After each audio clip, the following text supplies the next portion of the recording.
Sometimes the most powerful protection comes not from warriors, but from watchful eyes.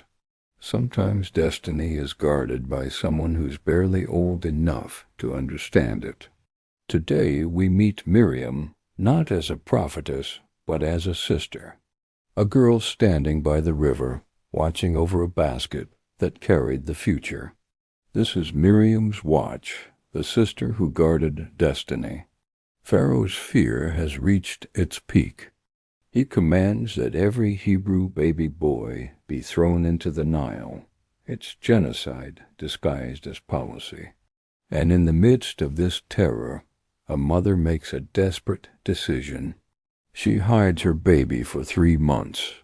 But when she can no longer conceal him, she places him in a basket and sets him afloat.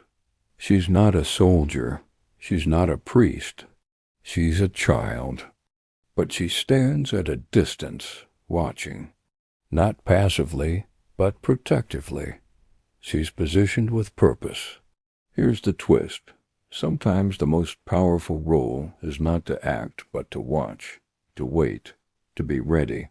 Miriam's presence isn't loud, but it's strategic. Pharaoh's daughter comes to bathe in the Nile. She sees the basket. She opens it. She hears the baby cry, and her heart is moved. She knows it's a Hebrew child. She knows the decree. But compassion overrides command. She decides to save him. And then Miriam steps forward. She doesn't hesitate. She doesn't stammer.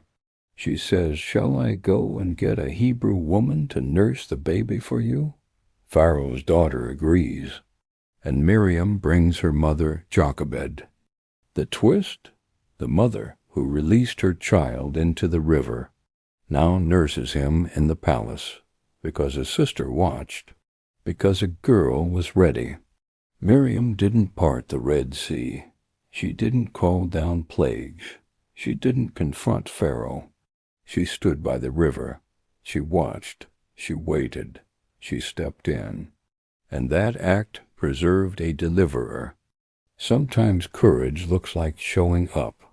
Sometimes protection looks like presence. We live in a world that celebrates action. Big moves, loud voices, public platforms. But Miriam's story reminds us, sometimes the most powerful thing you can do is be there, to watch, to wait, to be ready when the moment comes.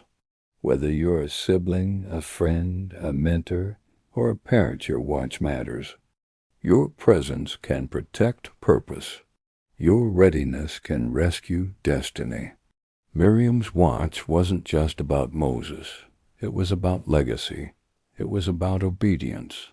It was about being positioned for a divine moment. Thanks for watching Faith Unfolded. Subscribe, share, and remember, sometimes the greatest courage is simply standing by until it's time to step in.